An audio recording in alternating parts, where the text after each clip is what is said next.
Hello viewers, আসসালামু আলাইকুম। SB take বাংলায় সকলকে স্বাগতম। আজকে তোমাদের সাথে শেয়ার করব কিভাবে বেসরকারি শিক্ষক কর্মচারীদের মৃত্যুজনিত কল্যাণ ট্রাস্টের আবেদন করতে হয়। আমি A to Z সবটুকুই দেখাবো কিভাবে একটি আবেদন সম্পন্ন করতে হয়। ভিডিওটা না টেনলে পুরো ভিডিওটা দেখো এবং নিজেদের আবেদন নিজেরাই করতে পারবে পুরো ভিডিওটা দেখলে। তাহলে চলো দেখি কিভাবে আবেদনটি সম্পন্ন করতে হয়। আমি একটি ব্রাউজার ওপেন করে নিব। আমি গুগল ক্রোম ব্রাউজার ওপেন করে নিলাম। এখানে সার্চ বারে আমি লিখব কল্যাণ ট্রাস্ট। কল্যাণ ট্রাস্ট এখানে আমি ক্লিক করলাম। এখানে আছে বেসরকারি শিক্ষা প্রতিষ্ঠান শিক্ষক ও কর্মচারী কল্যাণ ট্রাস্ট। আমি এখানে ক্লিক করব। আমি কল্যাণ ট্রাস্টের ওয়েবসাইটে প্রবেশ করলাম। এখন স্ক্রল করে আমি একটু নিচে যাব। এখানে আছে অনলাইন আবেদন, আমি এখানে ক্লিক করব। এখানে আছে ইন্ডেক্স নাম্বার এবং পাসওয়ার্ড দিয়ে লগইন করতে হবে। যদি কারো রেজিস্ট্রেশন এখানে করা না থাকে তাহলে অনলাইন আবেদন করুন, এখানে ক্লিক করে রেজিস্ট্রেশন সম্পন্ন করতে হবে। আমার চ্যানেলে একটা ভিডিও দেওয়া আছে কিভাবে রেজিস্ট্রেশন সম্পন্ন করতে হয়, তোমরা সেই ভিডিওটা দেখে রেজিস্ট্রেশনটা কমপ্লিট করতে পারবে। আমার যেহেতু রেজিস্ট্রেশন করা আছে, আমি এখানে ইন্ডেক্স নাম্বার এবং পাসওয়ার্ড দিয়ে আমি সাইন ইন করব। সাইন ইন করার পরে এরকম একটা পেজ ওপেন হবে। এখানে ধাপ আছে 6টা: আবেদনকারী তথ্য, মৌলিক তথ্য, সেবা তথ্য, ব্যাংক বিবরণ, ডাউনলোড পিডিএফ, আপলোড ডকুমেন্টস এবং আবেদনপত্র জমা দিন। এখানে আছে আবেদনের ধরন: retirement, death, resign, dismissed, nationalised. যে ক্রাইটেরিয়া আছে, যেহেতু আমি মৃত্যুজনিত আবেদন করব, আমি ডেথ দিয়ে দিলাম। এখানে আছে মোবাইল নাম্বার, আবেদনকারী একটি মোবাইল নম্বর দিতে হবে। ইন্ডেক্স নম্বর দিতে হবে, প্রিফিক্স সহ ইন্ডেক্স নাম্বার। তারপরে জাতীয় পরিচয়পত্র নাম্বারটা দিতে হবে। পিডিএস আইডি নম্বরটা দিতে হবে। মৃত ব্যক্তির সাথে নমিনির সম্পর্ক এখানে ক্লিক করে সিলেক্ট করে দিতে হবে। পরে স্ক্রল করে আমি একটু নিচে যাব। এখানে আছে নমিনির নাম, নমিনির নাম দিলাম। নমিনির ধর্মটা দিয়ে দিব। ইমেল নাম্বার অপশনাল দিলেও চলবে, না দিলেও চলবে। লিঙ্গটা সিলেক্ট করে দিতে হবে এবং কতটি প্রতিষ্ঠানে কাজ করেছে, মানে কয়টি প্রতিষ্ঠানে চাকরি করছে সেটা এখানে উল্লেখ করে দিতে হবে। আমার যদি একটা প্রতিষ্ঠান, আমি একটা প্রতিষ্ঠানে দিয়ে দিলাম। জন্ম তারিখ দিতে হবে এবং আবেদনকারীর ছবি যুক্ত করুন। এখানে আবেদনকারীর ছবি দিতে হবে, আপলোড করতে হবে। এখানে সোর্স ফাইলে ক্লিক করলেই ফাইল দেখাবে, সেই ফাইলটা ওপেন করে ছবিটা আপলোড করে দিতে হবে। প্রথম পেজের কাজ শেষ হলে সাবমিটে ক্লিক করতে হবে। এখানে সাবমিটে ক্লিক করে দিলাম। সাবমিটে ক্লিক করার পরে আমি চলে যাব দ্বিতীয় পেজে, মৌলিক তথ্য। এখানে আছে শিক্ষক কর্মচারীর নাম, ইংরেজি শিক্ষক কর্মচারীর নামটা এখানে লিখে দিতে হবে। শিক্ষক কর্মচারীর নাম বাংলায় লিখে দিতে হবে। পিতা বা স্বামী বা স্ত্রীর নাম এখানে লিখতে হবে। মাতার নাম লিখতে হবে বাংলায়। জন্ম তারিখ দিতে হবে, যার যে মৃত্যুবরণ করছে তার জন্ম তারিখটা এখানে দিতে হবে। প্রথম এমপিভুক্তির তারিখ দিতে হবে। জাতীয় পরিচয়পত্র নাম্বার দিতে হবে এবং অবসর বা পদত্যাগ বা মৃত্যুর তারিখ, আমি মৃত্যুর তারিখটা দিয়ে দিলাম। অবসরের তারিখ, এখানে মৃত্যুর তারিখটা এখানে দিয়ে দিলাম। এটা দেওয়ার পরে এখানে স্থায়ী ঠিকানা আছে, এখানে স্থায়ী ঠিকানা বিভাগ সিলেক্ট করে দিতে হবে, জেলা সিলেক্ট করে দিতে হবে, তারপরে থানা সিলেক্ট করে দিতে হবে। এখানে আছে শিক্ষক কর্মচারীর ছবি যুক্ত করুন। এখানে সোর্স ফাইলে ক্লিক করে ছবিটা দিয়ে দিতে হবে। আমি ছবিটা আপলোড করে দিলাম। স্থায়ী ঠিকানাটা এখানে বাংলায় লিখে দিতে হবে।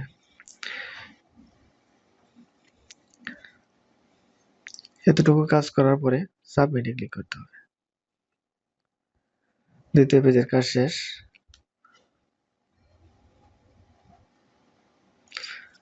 আমি এখন চলে গেলাম তৃতীয় পেজে। তৃতীয় পেজে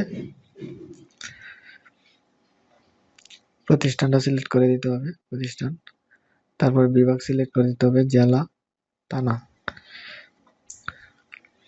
তারপরে প্রতিষ্ঠান, শ্রেণী, স্কুল, প্রতিষ্ঠানের ধরন, সেকেন্ডারি দিতে হবে, প্রতিষ্ঠানটা সিলেক্ট করে দিতে হবে, নামটা, যোগদানের তারিখটা দিতে হবে, অব্যাহতির তারিখটা দিতে হবে এবং প্রতিবিটা দিতে হবে। অতটুকু দেওয়ার পরে এখানে আছে সর্বশেষ বেতন গ্রেড।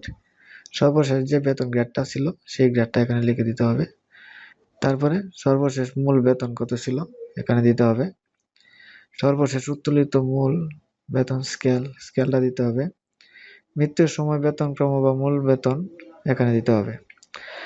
মোট চাকরির কার্যকর চাকরিকাল, কত বছর চাকরি করছে সেটা এখানে লিখে দিতে হবে। চাকরি বিরতিকাল থাকলে এখানে বিরতিকাল লিখতে হবে, যদি না থাকে 0 লিখতে হবে। এতটুকু পূরণ করার পরে সাবমিটে ক্লিক করতে হবে। সাবমিটে ক্লিক করলে চলে যাব আমি ব্যাংক বিবরণে।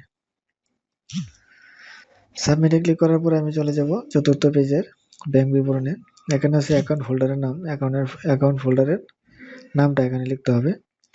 ব্যাংকটা সিলেক্ট করে দিতে হবে, কোন ব্যাংক, ব্যাংক অ্যাকাউন্ট নাম্বারটা দিতে হবে লিখে, শাখা সিলেক্ট করে দিতে হবে।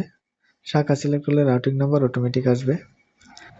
অ্যাকাউন্টের ধরন এটা সিলেক্ট করে দিতে হবে, কারেন্ট হলে কারেন্ট, সেভিংস হলে সেভিংস। তারপরে জেলাটা সিলেক্ট করে দিতে হবে। এতটুকু পূরণ করার পরে সাবমিটে ক্লিক করতে হবে। সাবমিটে ক্লিক করার পরে আছে এখানে সাবমিটে ক্লিক করার পরে এখানে ডাউনলোড পিডিএফ। আমি 4টা পেজ পূরণ করছি, সেই 4টা পেজের আলোকে আমাকে একটি পিডিএফ ফাইল দিছে ডাউনলোড করার জন্য। সেই পিডিএফ ফাইলটা ডাউনলোড করে আবেদনকারী এবং প্রধান শিক্ষকের সিগনেচার নিতে হবে। সিগনেচার নিয়ে আবার স্ক্যান করে এখানে আপলোড করতে হবে। আমি এভাবে ডাউনলোড করে ক্লিক করে ডাউনলোড করতে হবে।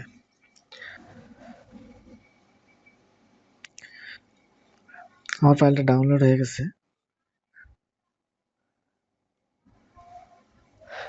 এই ডাউনলোড ফাইলটা, এটাকে প্রিন্ট করে এখানে আবেদনকারী স্বাক্ষর, এখানে প্রধান শিক্ষকের স্বাক্ষর সহ এটাকে স্ক্যান করে আবার ফোল্ডারে ঢুকিয়ে রাখতে হবে আপলোড করার জন্য।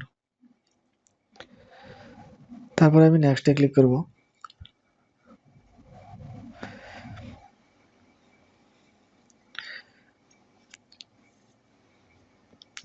নেক্সটে ক্লিক করার পরে আমাকে নিয়ে যাবে 6ষ্ঠ ধাপে। এখানে আছে আপলোড করতে হবে, ফাইলগুলো আপলোড করতে হবে ফাইল। এখানে আছে প্রথম এমপিও কপি, প্রথম এমপিও কপিটা দিতে হবে। প্রথম ফার্স্ট এমপিও কপিটা দিতে হবে। তারপরে আছে প্রথম অ্যাকর্ডেন্স রুল, এখানে দিতে হবে প্রথম অ্যাকর্ডেন্স রুল।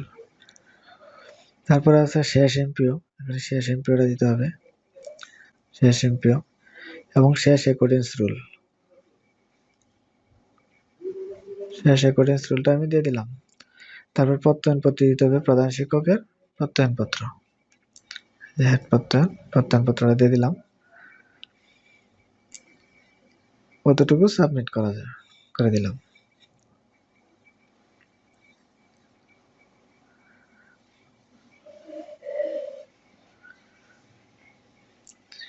এখন আমি স্ক্রল করে একটু নিচে যাব, এখানে আরো আমার ফাইল রয়ে গেছে আপলোড করা। এখানে আছে প্রধান শিক্ষকের ছবি, এখানে প্রধান শিক্ষকের ছবিটা আপলোড করতে হবে। প্রধান শিক্ষকের ছবিটা দিয়ে দিলাম, সাবমিটে দিয়ে দিলাম। আমার প্রধান শিক্ষকের ছবি আপলোড হয়ে গেছে। এখন আমি জাতীয় পরিচয়পত্র দিব, আইডি কার্ড, এখানে আইডি কার্ডটা দিয়ে দিলাম, সাবমিট।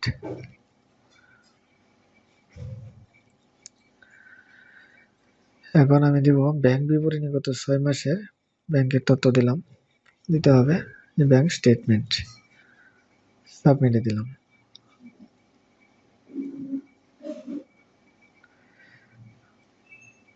তারপরে যাব আমি ব্যাংক প্রত্যয়নপত্র, এখানে ক্লিক করে ব্যাংক প্রত্যয়নপত্রটা দিয়ে দিলাম, সাবমিট।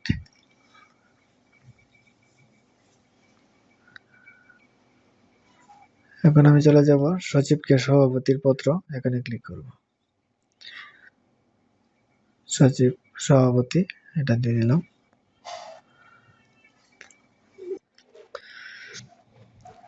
এটা দেওয়ার পরে এখানে আছে ডাউনলোড করা ফর্ম। আগে যে ফর্মটা ডাউনলোড করেছি সেটাই এখানে আপলোড করতে হবে। যে ডাউনলোড করা ফর্মটা দিয়ে দিলাম, সাবমিট।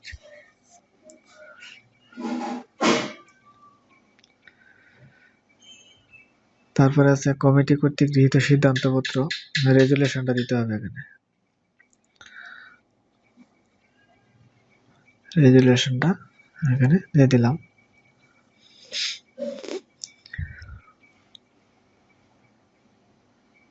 তারপরে আছে মৃত্যু সনদ, মৃত্যু সনদ দিতে হবে এখানে। মৃত্যু সনদ দিয়ে দিলাম।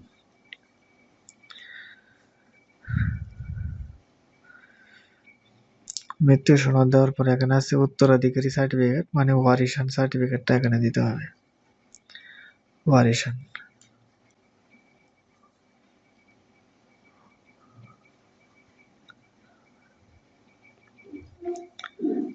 ওয়ারিশান সার্টিফিকেট দেওয়ার পরে এখানে আছে ক্ষমতা হস্তান্তর এবং মনোনীত ব্যক্তি নির্ধারণ 300 টাকা স্ট্যাম্পের সেই কাগজটা এখানে দিতে হবে।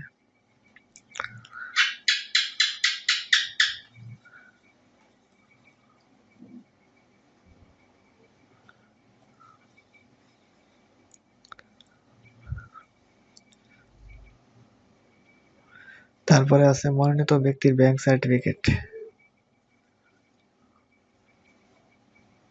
Bank certificate.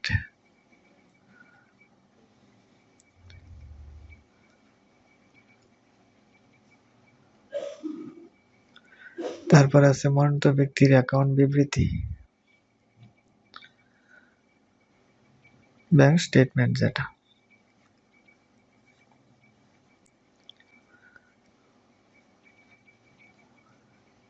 এখানে আছে মনোনীত ব্যক্তির জাতীয় পরিচয়পত্র।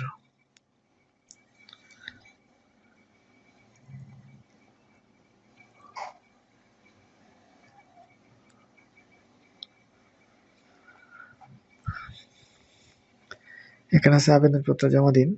আমার সম্পূর্ণ আপলোডের কাজ শেষ। এখন আমি আবেদনপত্র জমা দিন এখানে ক্লিক করে দিব। সাবমিট করার পরে এখানে আছে your application submitted successfully, application status is pending. আমার অ্যাপ্লিকেশনটা পেন্ডিং এ তারা রেখে দিছে। সিরিয়াল মতোই তারা ফাইলগুলো দেখে, এটাও সিরিয়াল মতোই তারা দেখবে। যদি কোনো সমস্যা থাকে রিভিউতে দিবে, সমস্যা না থাকলে অটোমেটিক তারা টাকাটা ব্যাংকে পাঠিয়ে দিবে। আমাকে একটি ডাউনলোড রিসিপ্ট কপি দিবে তারা। আমি এখানে ক্লিক করব, ডাউনলোড করব রিসিপ্ট কপিটা। রিসিপ্ট কপিটা আমি ডাউনলোড করে প্রিন্ট করে রেখে দিব। বর্তমানে কল্যাণ ট্রাস্টে রিসিপ্ট কপি দেয়, কিন্তু অবসর আবেদনে রিসিপ্ট কপি দেয় না। চিন্তার কোনো কারণ নেই, রিসিপ্ট কপি না দিলেও একটা কনফার্মেশন মেসেজ আসে মোবাইলে। হ্যালো বস, আজকের ভিডিওটা এ পর্যন্তই। আমার চ্যানেলে নতুন হয়ে থাকলে চ্যানেলটা সাবস্ক্রাইব করে রাখবে, যাতে পরবর্তী ভিডিও আপলোডের সাথে নোটিফিকেশন পেয়ে যাও। তারপরে যদি কারো কোনো সমস্যা থাকে আমাকে ইনবক্সে জানাবে। ওকে, থ্যাংক ইউ, ধন্যবাদ।